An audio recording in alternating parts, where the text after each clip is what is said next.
Good morning, students. Today we will learn chapter 3, metals and non-metals. In previous chapter we learnt about element. Element is a substance that can't be broken into more simpler substance, and they are classified into metals, non-metals, metalloids and noble gases. Let us learn about the physical properties of metals. Metals are malleable. Malleable means the process of beating into sheets. For example, aluminium foil. Aluminium being a metal, it can be beaten into sheets. But non-metals are non-malleable. That means they cannot be beaten into thin sheets. They are brittle. Next property, ductility. Ductility is the process of drawing into thin wires. Metals can be drawn into thin wires, but non-metals, they cannot be drawn into wires. They are brittle and strong. That means they can break if you try to draw them into wires. So non-metals are not ductile. Third property, electrical conductivity and thermal conductivity. Metals are good conductors of heat and electricity because of mobile electrons in it. That means metals have free electrons in it, so that they are good conductors of electricity. But non-metals, being there doesn't have any free mobile electrons, they are poor conductor of heat and electricity. Next property, luster. Luster means to shine or glitter. Okay. Metals, you know that gold and silver, they have a luster or a shining nature. So that is present in metals, but in non-metals, they are non-lustrous. Next property, hardness. As you know, metals are hard and non-metals are soft. Melting and boiling points of metals are high, and non-metals, they are having a low melting point and boiling point. Next property, sonority. Sonority means when hit they produce a sound. For example, metals, as you know, if you hit on a metal, you can hear the sound. And non-metals are non-sonorous. So you know the school bell is a metal. Because of that, when you bang on the bell, the sound is heard. Now the physical state of metals, they are in solid form at room temperature, and non-metals, they are solid, liquid and gases. Now let us learn the chemical properties of metal and non-metal. First one, reaction with air.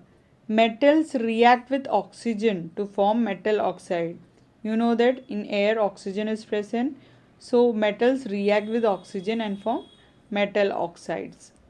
Now metal oxides are basic in nature. So they turns red litmus to blue in color. Some metal oxides are amphoteric. That means they are either acidic in nature or basic in nature. Now the order of reactivity with oxygen of the metals are sodium greater than magnesium, greater than zinc, greater than iron, greater than copper. This is the reactivity series. Now if you see certain examples, sodium and potassium, they are highly reactive. They are highly react in the presence of oxygen. So they are kept under in the kerosene oil so that they don't react. Now non-metals, they react with oxygen to form non-metal oxides, and the nature is acidic. So acidic means they turn blue litmus into red. Now some non-metal oxides are neutral. That means they are not acidic or basic. Now next topic is reactivity series. What is reactivity series? It is an arrangement of the elements according to their reactivity. That means potassium is more reactive and sodium next, calcium, then comes magnesium, aluminium, carbon, zinc, iron, tin, lead, hydrogen, copper, silver, gold and platinum.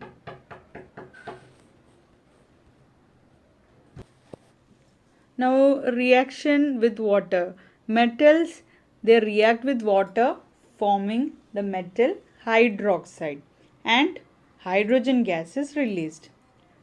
Some metals, they react with cold water and some metals, they react with hot water.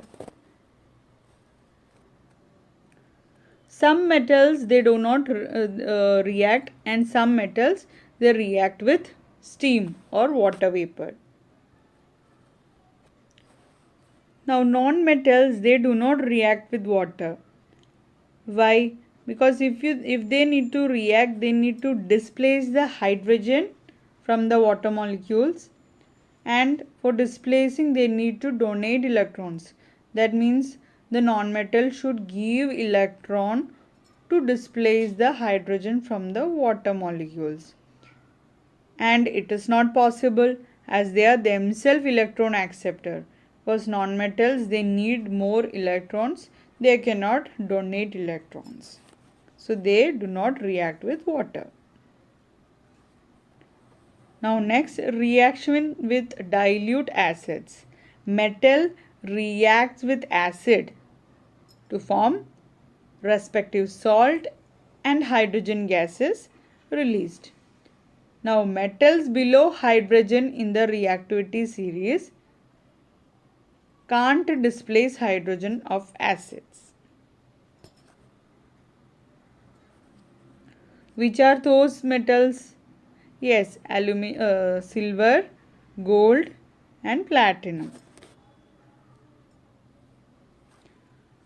And here non-metals do not react as they can't displace hydrogen from acid.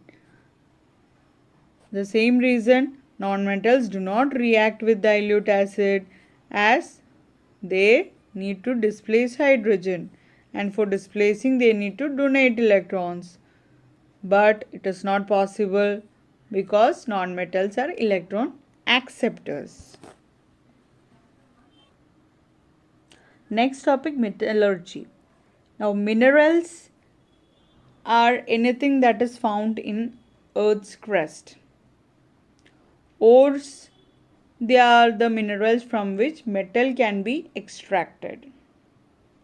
And please note that all ore are minerals, but all minerals are not ore. Different types of ores are oxide ores, halide ores, sulfide ores and carbonate ores. Now examples of ores of some metals are ores of aluminium are bauxite and cryolite. Ores of iron are hematite and magnetite. Ores of copper are copper pyrite and copper glands. Ores of zinc is zinc blende and ore of mercury is cinnabar. Now metallurgy. Metallurgy is the process of extracting metal from its ore, and the various steps involved includes first of all concentration of the ore, after that oxidation of the ore, then reduction of the ore, and then finally refining. First step, that is concentration of ore. In this step, various methods like hydraulic washing, magnetic separation, froth flotation, chemical separation, etc. are being done. So in this step, what we have to do is the ore, the mineral from the earth's crust, it is full of impurities. So these impurities must be removed. How can it be removed? Using these various methods, these impurities can be removed and the ore will be concentrate. Now first method, hydraulic washing. What is it? In this, the high-speed stream of water is passed through slope which has ore placed on it. As a result, the heavier ore stays behind and the lighter impurities flow along with the stream of water. Now, what is the limitation or drawback of this method? It is used only for heavy ores like iron. Next is magnetic separation. In this, apparatus is set as shown in the figure. The powdered ore containing impurities is poured on the slope with the help of a hopper. As the leather belt revolves, it also revolves along. As a result, ore falls later as it is being attracted by a magnet, and the impurities falls first and they form different heaps. Hence, they get separated. Here the limitation or drawback is it is used for ores that have only magnetic property. Next method of impurity removal is froth flotation. In this, the apparatus is set as shown in the figure, and the powdered ore containing the impurities is poured in this tank containing pine oil and water. Now, with the help of a compressor, compressed air is passed. As a result, froth appears, to which ore sticks and impurities are left behind. The limitation is only used for sulfide ores. Why? As they have attraction towards pine oil froth. Next separation method is chemical separation. It is also called as leaching. It is a method in which some chemical substances is added to the powdered ore containing impurities. Now, as a result, that chemical substance only react with ore but not with the impurities. For examples, Bayer's process in the case of aluminium ore. Second is the second step, oxidation of ore. It means converting concentrated ore into metal oxide. Now in this process, the methods involved is calcination, roasting. Calcination is heating ore in the absence of air. Now ore is a metal oxide. Now this method is used for only carbonate ore. Roasting is the heating ore in the presence of air. Now ore turns into metal oxide, and this is used only for sulfide ores. Third step is the reduction of metal.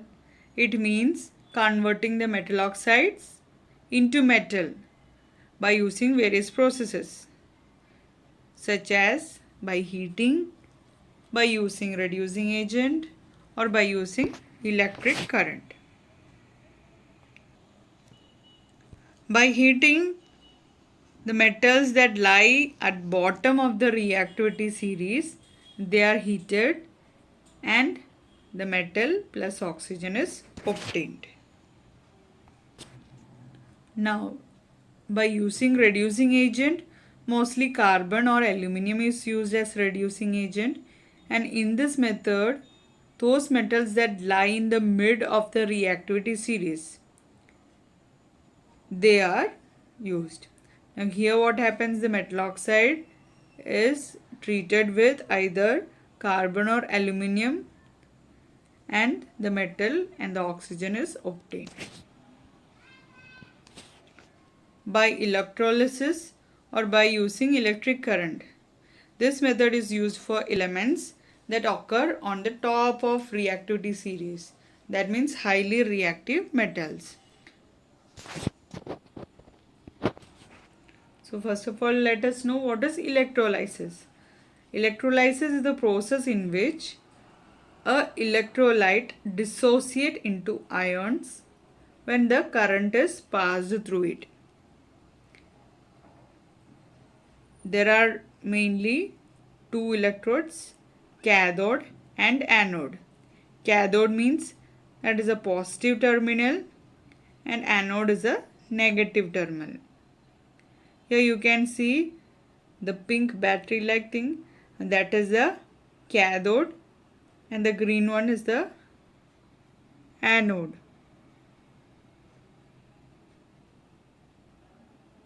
Now electrolyte is a substance that dissociates into ion. Now the chemical reaction takes place, and as a result various observations can be seen.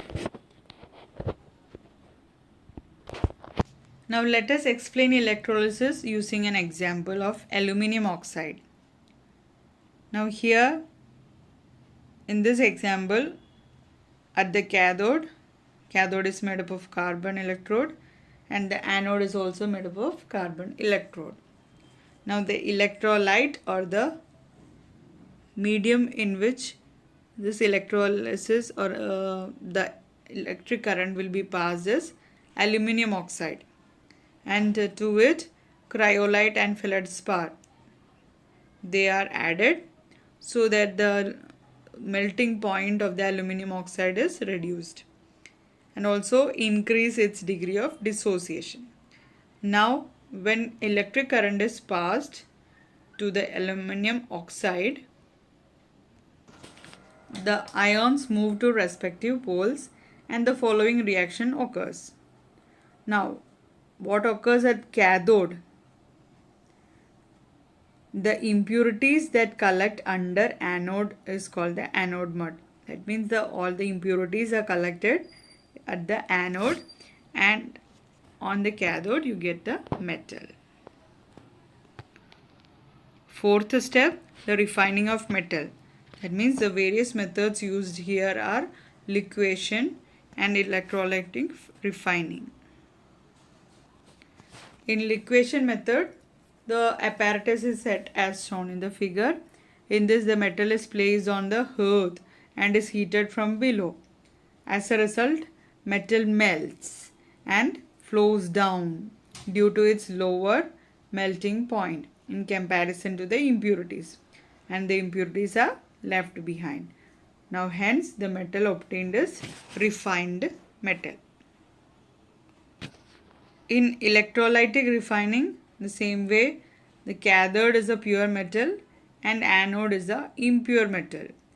Now for the electrolyte, a salt of the metal to be refined is added. Now what happens? On passing current, the electrolyte dissociates into ions. That is, these ions migrate to respective poles. Let us explain by taking an example of copper.